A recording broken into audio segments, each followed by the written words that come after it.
अस्सलाम वालेकुम नाजरीन, आप सबका खैर मकदम है 10 न्यूज 247 पर। आइए डालते हैं आज की अहम खबर पर एक नजर।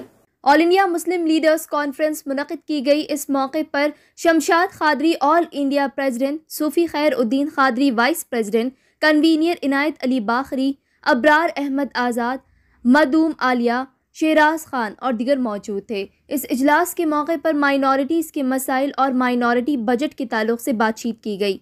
इसके अलावा 12% रिजर्वेशन मुसलमानों के मसाइल के ताल्लुक से भी बात की गई। बताया जा रहा है तेलंगाना हुकूमत की जानिब से अलॉट किए गए बजट माइनॉरिटीज़ तक नहीं पहुंचा। इसके अलावा वक्फ बोर्ड प्रॉपर्टीज़ की हिफाजत की मांग की गई। इस इजलास के दौरान मांग की गई कि बजट अलॉट किया जाए ग्रीन चैनल के जरिए, माइनॉरिटीज़ को भी बजट अलॉट किया जाए और मनीकोंडा जागीर ज़मीन को वापस वक्फ बोर्ड के हवाले किया जाए। इसके अलावा तमाम माइनॉरिटीज़ कॉरपोरेशन कमेटी में मौजूद पोजीशंस पर नौजवानों को रोजगार दिलवाने की मांग की गई। दलित के लिए दलित बंधु स्कीम का आगाज़ किया गया। अब मांग की जा रही है माइनॉरिटी बंधु स्कीम का भी आगाज़ किया जाए माइनॉरिटीज़ के लिए। देखिए ये रिपोर्ट। हर अहम खबर से बाखबर रहने टेल न्यूज़ 247 को यूट्यूब पर सब्सक्राइब करें। Bureau report tell news 247। अस्सलाम वालेकुम, सत श्री अकाल, नमस्ते, गुड आफ्टरनून। सबसे पहले तो मैं मीडिया और प्रेस का दिल की गहराइयों से शुक्रिया अदा करना चाहूँगा कि उन्होंने इस प्रेस कॉन्फ्रेंस को कवर करने के लिए आप अपनी हाज़िरी दी। मैं ख़ास तौर से ये बात कहना चाहूँगा कि आज all India Muslim leaders conference की जानिब से इस प्रेस कॉन्फ्रेंस का इनेकाद अमल में आया। इसका अहम मकसद ये है कि 2014 से आज तक हुकूमत तेलंगाना जो माइनॉरिटी के साथ वायदे किए थे, जिस तरीक़े से उन्होंने 12% का वादा किया था, मगर आप तमाम हजरात अच्छी तरीके से जानते हैं कि चंद्रशेखर साहब ने जो वादे किए उसमें से कोई वादे वफ़ा नहीं हुए। 12% का वादा वफ़ा नहीं हुआ, ना माइनॉरिटी लोन्स का वादा वफ़ा हुआ, ना वोकेशनल ट्रेनिंग का कोई इंतज़ाम किया गया। सबसे अहम बात मैं मीडिया के ज़रिए से चंद्रशेखर राव साहब के नॉलेज में ये बात लाना चाह रहा हूँ कि आली जनाब, आपने 2014 में जिस वक्त हुकूमत कायम हुई थी, आपने ये वादा किया था मुसलमानों से कि आप मुझे जिदा के लाइए, 4 महीने के अंदर 12% रिजर्वेशन मैं तमाम मुसलमानों को तमिलनाडु के बेसिस पे दे के बताऊँगा। खैर वो वादा तो वफा नहीं हो सका। आज का जो अहम मौजू और सबसे अहम ज़रूरत इस वक्त जो है वो ये है कि मैं चंद्रशेखर राव साहब से खुसूसी तौर पर इस बात का मुतालबा करना चाहूँगा कि 2014 से लेकर आज तक 2022 तक आपने जो भी बजट जारी किया, जो भी बजट अलाट किया, जो भी बजट माइनॉरिटीज़ के लिए मुख्तस किया, मुझे बड़े ही शर्म और हैरत के साथ ये बात कहनी पड़ती है कि उस बजट का 100% इस्तेमाल नहीं हुआ और ना मुसलमानों की किसी किस्म की कोई फलाह बहबूद का काम किया गया। इसके अलावा एक ख़ास बात मैं कहना चाहूँगा कि इतने यहाँ फाइनेंस कॉरपोरेशन है, क्रिश्चियन फाइनेंस कॉरपोरेशन है, एससी कॉरपोरेशन है, बीसी कॉरपोरेशन है और बहुत से कॉरपोरेशन यहाँ पर हैं जो कारगर्द हैं और जो काम कर रहे हैं। मगर बड़ी हैरत और बड़ी ही ताज्जुब के साथ मैं चंद्रशेखर राव साहब से ये बात कहना चाहूँगा, उनसे ये बात उनके नॉलेज तक लाना चाहूँगा आपके ज़रिए से, इलेक्ट्रॉनिक और प्रिंट मीडिया के ज़रिए से, कि जनाब आली, इस मरतबा भी अभी वक्त है। जिन मुसलमानों ने इस उम्मीद के साथ आपको वोट देकर आपको इख्तिदार पर लाया था कि मुसलमानों की हालत ज़ार ठीक होगी, उनको नौकरियों में मौक़े मिलेंगे, अनएम्प्लॉयड नौजवानों को जो है नौकरियों के मौक़े फराम होंगे, ख़वातीन को जो है बिस्मिल्लाहिर्रहमानिर्रहीम।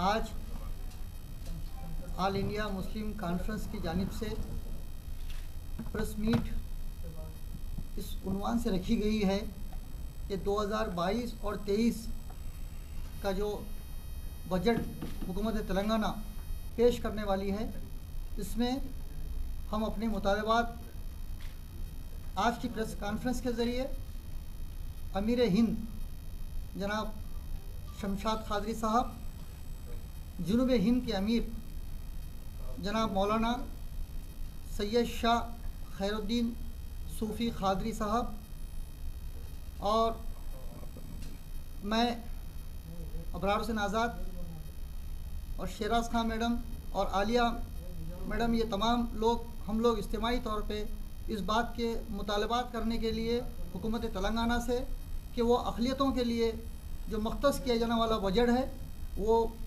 सेहतमंद बजट एलोकेट करें और उसकी मुकम्मल तरीक़े से उसके इस्तेमाल के लिए जो है ना, जो रियासत के नॉमिनेट माइनॉरिटी वेलफेयर के नॉमिनेटेड पोस्ट हैं, जिसमें चेयरमैन्स हैं, वीसी एंड एमडीज़ हैं और ऑफिसर्स हैं, जिनकी गैर मौजूदगी की वजह से ये तमाम डिपार्टमेंट जो है ना आज खस्ता हालत में है, जिसकी वजह से कौम का रास्त नुकसान हो रहा है। तो मैं इस मौके पे आज जनाब सदर all India Muslim leaders conference जनाब शमशाद खादरी साहब से, इसके बाद जनाब मौलाना सैयद शाह खैरुद्दीन सूफ़ी साहब से इल्तिमास करता हूँ कि वो अपने ख्यालात का इजहार करें। नाज़रीन किराम, all India Muslim leaders conference की जानिब से आज के इस प्रेस कॉन्फ्रेंस के दो अहम मुतालबात हैं हुकूमत तेलंगाना से। पहला मुतालबा तो अभी आपने हमारे अमीर साहब की ज़बानी समाअत फरमाया कि मुस्लिम माइनॉरिटी फाइनेंस कॉरपोरेशन और अक़लियती कमीशन, सिटविन, उर्दू एकेडमी और अब वक्फ बोर्ड भी मखलूआ हो चुका है। ऐसे 5 कॉरपोरेशन इस वक्त हमारे स्टेट में खाली हैं और वहाँ के कई दादादों पर तकर्रुरात नहीं हुए हैं।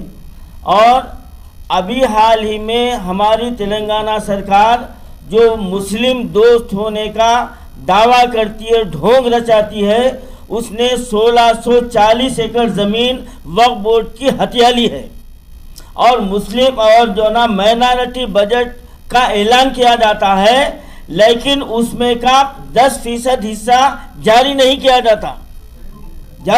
जाता। तो क्या ये रियासत के अवाम क्या ये बात को नहीं समझे हैं कि हुकूमत हमारे साथ सरासर धोखा कर रही है, सरासर हमारे साथ फरेब कर रही है, हमारे जज्बात से खिलवाड़ किया जा रहा है?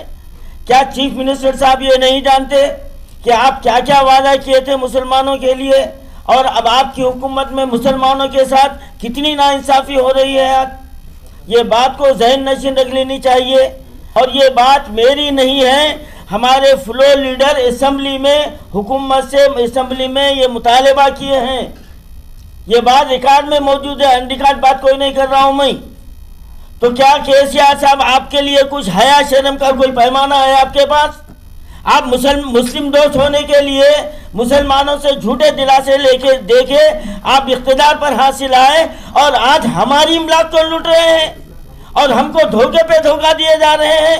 अब मुसलमान इसको बर्दाश्त करने वाले नहीं हैं। अब 2023 करीब है, आपको याद होगा हम ही ने ऐलान किया था कि हुजूराबाद का इलेक्शन तुम हार रहे हो और वो नतीजा सामने आया और अभी हम यहाँ से ऐलान कर रहे हैं, अगर केसीआर तुम होश में नहीं आओगे और मुसलमानों के साथ धोखा देते रहोगे तो 2023 के बाद तुम हुकूमत करने का ख्वाब भूल जाइए। तुम्हारा वही हशर होगा जो नरसिम्हा राव का हुआ था। ये बात जो ना जहन नशीन रख लेनी चाहिए। माइनॉरिटी बजट ईमानदारी से जारी होना और माइनॉरिटी बजट जो ना मुस्तहिक़ीन को मिलना आज का ये इजलास का डिमांड है। और वक्फ की इमलाक पर जितना हुकूमत ने कब्जा किया है वो वापस करना चाहिए। सुप्रीम कोर्ट का फैसला वक्फ बोर्ड जो हारी है हुकूमत के ईमा पर हारा गया है, क्योंकि एक तरफ से फरीक हुकूमत थी। इनको शर्म आना चाहिए था कि हुकूमत कैसा फरीक बने। आप इख्तिदार से पहले कांग्रेस के दौर में ये आप खुद फरीक बने हुए थे कि वो ज़मीन को वक्फ बोर्ड को दिलाऊंगा मैं। कहाँ गया आपका वादा? 12% तो छोड़ दीजिए। आप हर कदम पर धोखा देते हुए आए हैं, आज हर कदम पर धोखा दिए हैं। आप मुसलमान और माइनॉरिटी तेलंगाना के अवाम आपके धोखे में आने वाले नहीं हैं। अब आपको नविश्ते दीवार पढ़ लेनी चाहिए। 2023 में अगर आप अभी भी हमारे हुकूक नहीं देंगे तो मुस्लिम लीडर्स कॉन्फ्रेंस पूरे स्टेट में टीआरएस सरकार के खिलाफ हम तहरीक शुरू कर देंगे। अस्सलाम वालेकुम, आदाब, हेलो एवरीवन। दोस्तों मैं आपका दोस्त शहबाज खान, आप देख रहे हैं टेल न्यूज 24/7। इसको यूट्यूब पर सब्सक्राइब करिए, लाइक कमेंट शेयर करिए ताकि नए नए अपडेट्स आपको मिल सके। अस्सलाम वालेकुम।